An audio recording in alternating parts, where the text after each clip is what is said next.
बनाने से, झरनों से संगीत है झरता पत्थर के टकराने से, तूफान भी तोहफा बन जाता तुमको मीत बनाने से, प्रभु तुमको मीत बनाने से।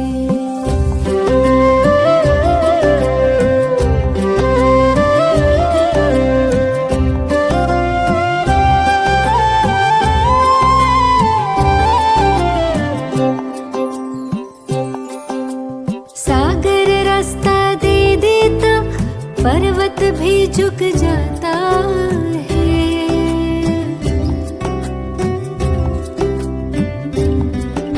सागर रास्ता दे देता पर्वत भी झुक जाता है, नामुमकिन मुमकिन हो जाता वक्त भी रुक जाता है। हम जाने या तुम जानो, हम जाने या तुम जानो, क्या मिलता प्रीत लगाने से, तूफान भी तोहफा बन जाता तुमको मीत बनाने से, प्रभु को मीत बनाने से।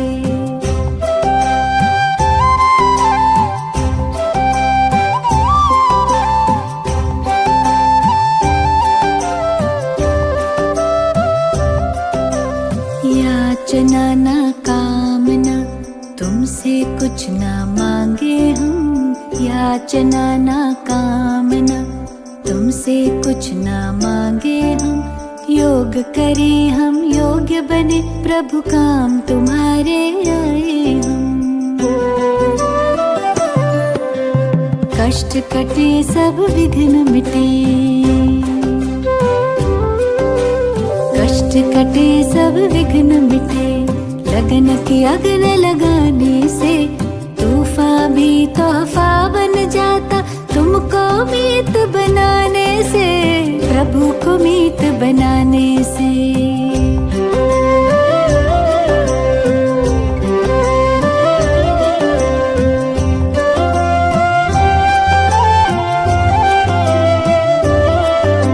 सुख के दिन या दुख की रातें मन की नैया ना डोले,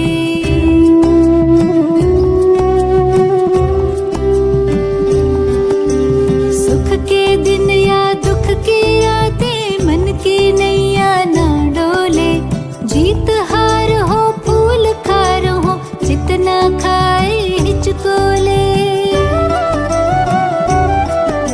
सदा समर्थ सहारा तुम, सदा समर्थ सहारा तुम, देते हाथ थमाने से, तूफान भी तोहफा बन जाता तुमको मीत बनाने से, प्रभु को मीत बनाने से। झरनों से संगीत है झरता पत्थर के टकराने से, तूफान भी तोहफा बन जाता तुमको मीत बनाने से, प्रभु तुमको मीत बनाने से। हाँ प्रभु को मीत बनाने से,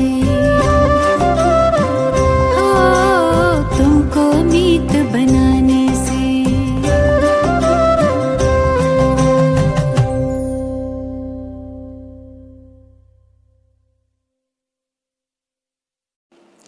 ओम शांति। Good morning. 26 मई 2021 प्रातः मुरली बाप दादा मधुबन। मीठे बच्चे, तुमने रावण की मत पर बाप की ग्लानि की तो भारत कौड़ी तुल्य बना। अब उससे पहचान कर याद करो तो धनवान बन जाएंगे। प्रश्न, सीढ़ी के चित्र में कौन सा वंडरफुल राज समाया हुआ है? उत्तर, आधा कल्प के भक्ति की डांस और आधा कल्प है ज्ञान की डांस। जब भक्ति की डांस होती है तो ज्ञान की नहीं, और जब ज्ञान की होती है तो भक्ति की नहीं। आधा कल्प रावण की प्रारब्ध चलती और आधा कल्प तुम बच्चे प्रारब्ध भोगते हो। यह गुह्य राज सीढ़ी के चित्र में समाया हुआ है। आज का गीत ओम नमो शिवाय। ओम शांति। बाप बैठ समझाते हैं, भक्ति मार्ग में बहुत ही भक्ति की डांस की, ज्ञान की डांस नहीं की। भक्ति की डांस जब होती है तो ज्ञान की नहीं, जब ज्ञान की होती है तो भक्ति की नहीं, क्योंकि भक्ति की डांस उतरती कला में ले जाती है। सतयुग त्रेता में भक्ति होती नहीं, भक्ति शुरू होती है द्वापर से। जब भक्ति शुरू होती है तो ज्ञान की प्रारब्ध पूरी हो जाती है, फिर उतरती कला होती है। कैसे उतरते हैं सो बाप बैठ समझाते हैं। मैं कल्प कल्प आकर बच्चों को कहता हूँ, तुम बच्चों ने हमारी बहुत ही ग्लानि कर दी है। जब जब भारत में इस आदि सनातन देवी देवता धर्म की बहुत ग्लानि होती है तब मैं आता हूँ। ग्लानि किसको कहा जाता है वह भी समझाते हैं। बाप कहते हैं, मैं बिकारी नरकवासी भारत को आकर कल्प कल्प स्वर्गवासी बनाता हूँ। तुम मेरी ग्लानि आसुरी मत पर करने के कारण कितने कंगाल बन गए हो। राम राज्य था, अभी है रावण राज्य, जिसको हार और जीत दिन और रात कहा जाता है। अब विचार करो, मैं कब आऊं? जिन्हों को राज्य दिया वही राज्य गंवा बैठे हैं। हिसाब किताब तो सारा समझाया ही है। मैं आकर वर्षा देता हूँ, फिर रावण आकर तुमको श्रापित करते हैं। भारत को खास, दुनिया को आम। भारत की महिमा का भी किसको पता नहीं है। पहले पहले भारत ही था। कब था, कैसे था, कौन राज्य करते थे, किसको भी कुछ पता नहीं है, कुछ भी समझते नहीं है। जो देवता थे सकल मनुष्य की सीरत देवताओं की थी। अब सूरत भल मनुष्य की है, सीरत आसुरी है। जिसको समझाते हैं वह समझते नहीं है, क्योंकि पारलौकिक बाप को नहीं जानते और ये बैठ गाली देते हैं। बाप की ग्लानि करते करते बिल्कुल ही कौड़ी तुल्य बन गए हैं। भारत का डाउनफॉल हो गया है। ऐसी हालत जब होती है बाप कहते हैं तब मैं आता हूँ। अभी तुम बच्चों को सम्मुख समझा रहा हूँ।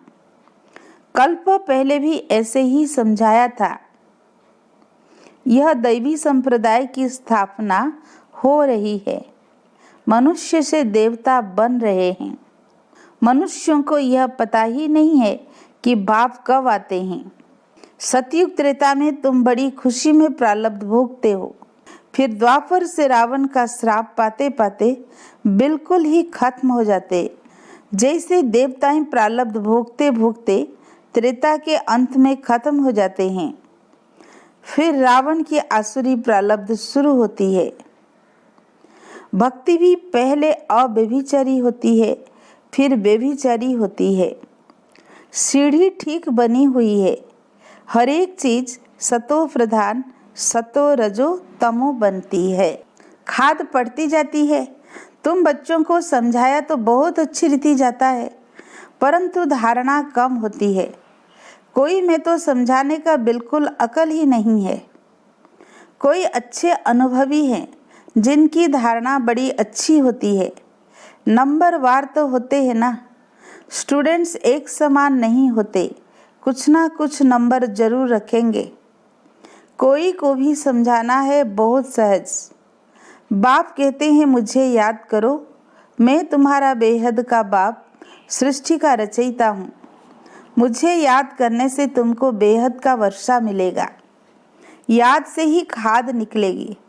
सिर्फ यह समझाओ कि तुम भारतवासी सतयुग में सतो प्रधान थे, अभी कलयुग में तमो प्रधान बने हो। आत्मा में खाद पड़ती है। पवित्र होने बिगर कोई वहाँ नहीं जा सकते। नई दुनिया में है ही सतो प्रधान। कपड़ा नया है तो कहेंगे सतो प्रधान, फिर पुराना तमो प्रधान हो जाता है। अभी सबका कपड़ा फटने लायक है, सब जड़ीभूत अवस्था को पाए हुए हैं। जो विश्व के मालिक थे वही बिल्कुल गरीब बने हैं, फिर उनको ही साहूकार बनना है। इन बातों को मनुष्य नहीं जानते। भारत स्वर्ग था, इन लक्ष्मी नारायण का राज्य था, और सब धर्म वाले तो बाद में आए हैं। बाप तुमको रियल बात बैठ समझाते हैं। गीता का देखो कितना मान है, पढ़ते पढ़ते बिल्कुल ही नीचे गिर गए हैं। तब पुकारते हैं, हे पतित पावन आओ, हम भ्रष्टाचारी बन गए हैं। सद्गति तो भगवान ही दे सकते हैं, बाकी शास्त्रों में तो सब है भक्ति मार्ग। तुम्हारी बुद्धि में बैठा हुआ है, हम बाबा के ज्ञान से देवता बनते हैं। अब आसुरी दुनिया से वैराग्य है। सन्यासी भी भक्ति करते हैं, गंगा स्नान आदि करते हैं ना। भक्ति भी सतो प्रधान, फिर रजो तमो होती है। यह भी ऐसे हैं, आधा कल्प दिन आधा कल्प रात गाई जाती है। ब्रह्मा के साथ जरूर ब्राह्मणों का भी होगा। तुम अभी दिन में जाते हो, भक्ति की रात पूरी होती है। भक्ति में तो बहुत दुख है, उनको रात कहा जाता है। अंधेरे में धक्के खाते रहते हैं भगवान से मिलने के लिए। भक्ति मार्ग में सद्गति देने वाला कोई होता नहीं। तुम्हारे सिवाय कोई भी यथार्थ रीति भगवान को नहीं जानते हैं। आत्मा भी बिंदी, परमात्मा भी बिंदी है, यह बात कोई भी समझ न सके। परमात्मा ही स्वयं आकर ब्रह्मा तन से समझाते हैं। उन्होंने फिर भागीरथ बैल के रूप में दिखाया है। अब बैल की तो बात ही नहीं है। बाप सब बातें अच्छी रीति समझाते हैं, परंतु किसकी बुद्धि में पूरी रीति बैठता नहीं। बाप बैठ समझाते, बच्चे मैं तुम आत्माओं का बाप हूँ, तुम मुझे याद करो और वर्षे को याद करो तो तुम्हारे विकर्म विनाश होंगे। फिर भी कहते हो भूल जाते हैं। वाह, ऐसे साजन व बाप को भूलना चाहिए। स्त्री पति को अथवा बच्चे कभी बाप को भूलते हैं क्या? यहाँ तुम क्यों भूलते हो? कहते भी हो बाबा आप हमको स्वर्ग का मालिक बना रहे हैं, फिर भी भूल जाता हूँ। बाबा कहते हैं याद नहीं करेंगे तो अंदर जो कट चढ़ी है वो कैसे निकलेगी। मुख्य बात है ही याद की। अपना कोई दूसरा धर्म से ताल्लुक नहीं है। स्कूल में तो हिस्ट्री ज्योग्राफी समझाई जाती है, कोई तो बिल्कुल समझते नहीं। बाप पढ़ाते हैं, यह बुद्धि में बैठता नहीं है। अच्छा, बाप और वर्षे तो याद करो कि यह भी भूल जाते हो। जिसके लिए आधा कल्प से भक्ति करते आए उस बाबा को याद नहीं करते। तुम बच्चों की बुद्धि में है, अब हम यह शरीर छोड़ राजाई में जाएंगे। यह अंतिम जन्म है। सूक्ष्म वतन में उनके फीचर्स तो वही देखते हो, वैकुंठ में भी देखते हो। जानते हो यह मम्मा बाबा ही लक्ष्मी नारायण बनते हैं। तुम जब सतयुग में रहते हो तो समझते हो कि यह एक शरीर छोड़ दूसरा लेना है। वहाँ उनको यह पता नहीं रहता कि सतयुग के बाद त्रेता आएगा, द्वापर आएगा, हम उतरते जाएंगे। ज्ञान की बात नहीं रहती है। पुनर्जन्म लेते रहते हैं। वहाँ आत्म अभिमानी रहते हैं, फिर आत्म अभिमानी से देह अभिमानी बन जाते हैं। यह नॉलेज सिर्फ तुम ब्राह्मणों को है और कोई के पास नहीं है। यह ज्ञान ज्ञानेश्वर जो ज्ञान का सागर बाप है वही सुनाते हैं। जरूर ब्रह्मा के बच्चे ब्राह्मणों को ही सुनाएंगे। ब्रह्मा के बच्चे ब्राह्मण संप्रदाय है। रात दिन का फर्क है। तुम पुरुषार्थ कर संपूर्ण गुणवान बनते हो, संपूर्ण निर्विकारी। गृहस्थ व्यवहार में रहते भी तुम बाप को याद करो। कर्म तो करना ही है। बुद्धि का योग बाप के साथ लगा रहे। कर्म भल कोई भी करो, बढ़ाई का काम करो व राजाई का काम करो। राजा जनक का भी गायन है ना। राजाई करते रहो परंतु बुद्धि का योग बाप के साथ लगाओ तो वर्षा मिल जाएगा। बाप कहते हैं मन मना भव, मामेकम याद करो। शिव बाबा कहते हैं सिर्फ शिव कहने से लिंग याद आएगा। और तो सबके शरीर का नाम लिया जाता है, पाठ शरीर से बजाते हैं। अभी तुमको आत्म अभिमानी बनाया जाता है जो आधा कल्प चलता है।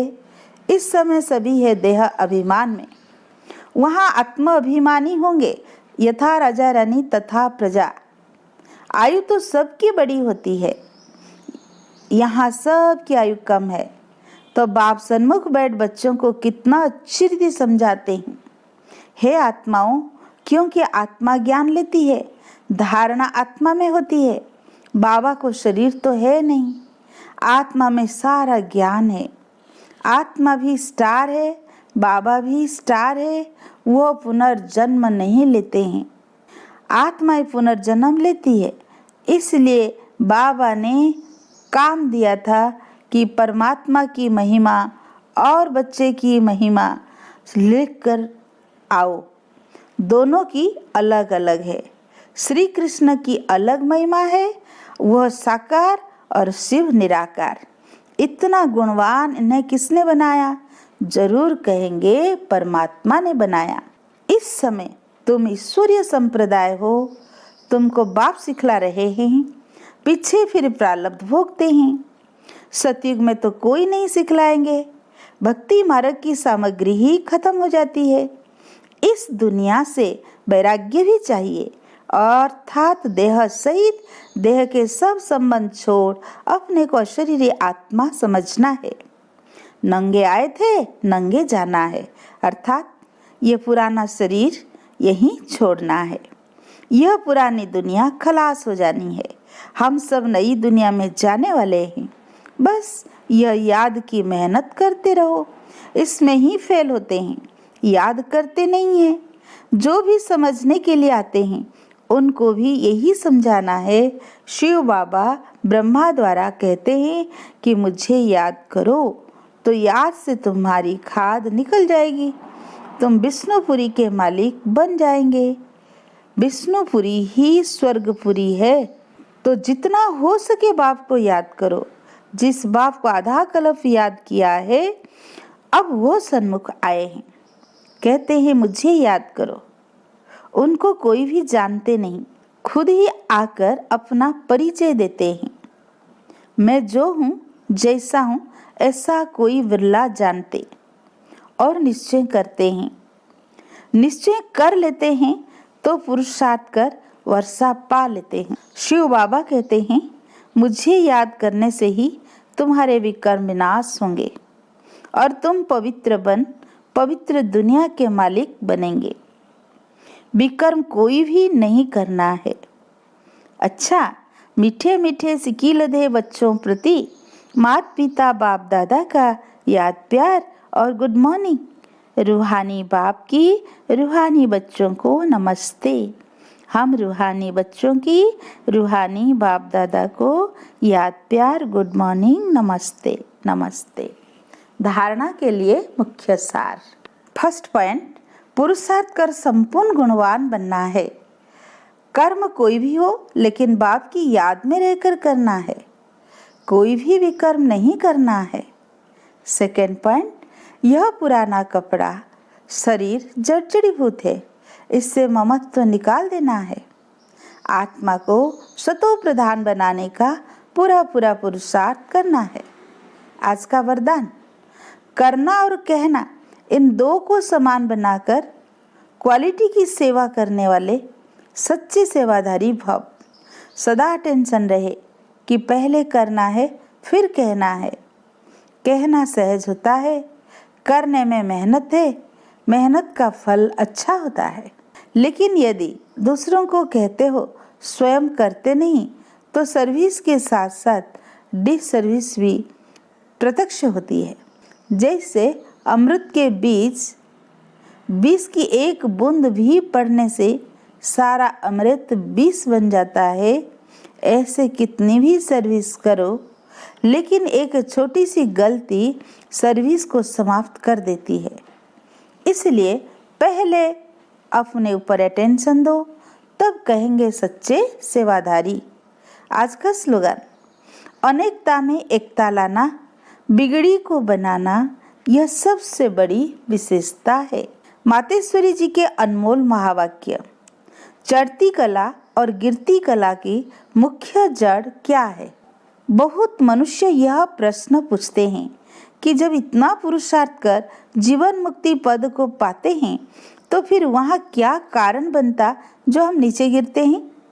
भला हम कहते हैं कि यह हार और जीत का खेल है, इसमें चढ़ती कला और उतरती कला होने का भी कोई कारण जरूर है, जिस कारण के आधार पर यह खेल चलता है।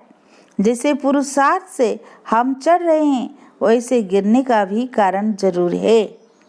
अब कारण भी कोई बड़ा नहीं है, जरा सी भूल है। जैसे परमात्मा कहता है मुझे याद करो तो मैं तुमको मुक्ति जीवन मुक्ति पद दूंगा, वैसे ही जब बड़ी कॉन्शियस हो परमात्मा को भूलते हैं तो गिरते हैं, फिर वाम मार्ग में चले जाते हैं, फिर 5 विकारों में फंसने से दुख उठाते हैं।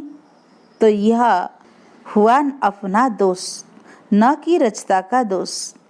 जो लोग कहते हैं दुख सुख परमात्मा ही देता है, यह कहना बिल्कुल रंग है। बाबा सुख रचता है, न कि दुख रचता। बाकी हम श्रेष्ठ कर्म से सुख उठाते हैं और भ्रष्ट कर्म से दुख भोगते हैं। बाकी अच्छे कर्म का फल और बुरे कर्म का दंड परमात्मा द्वारा अवश्य मिलता है, परंतु ऐसे नहीं कहेंगे कि सुख दुख दोनों परमात्मा देता है। नहीं, परमात्मा तो चढ़ती कला में हमारे साथ है, बाकी गिराने वाली माया है। कमन रीति में भी कोई साथ अथवा मदद लेते हैं सुख के लिए, बाकी दुख उठाने के लिए कोई किसी का साथ नहीं लेते। बाकी तो जैसा जैसा कर्म वैसा वैसा फल की रिजल्ट। तो इस ड्रामा के अंदर दुख सुख का खेल अपने कर्मों के ऊपर बना हुआ है, परंतु तुच्छ बुद्धि मनुष्य इस राज को नहीं जानते। अच्छा, ओम शांति।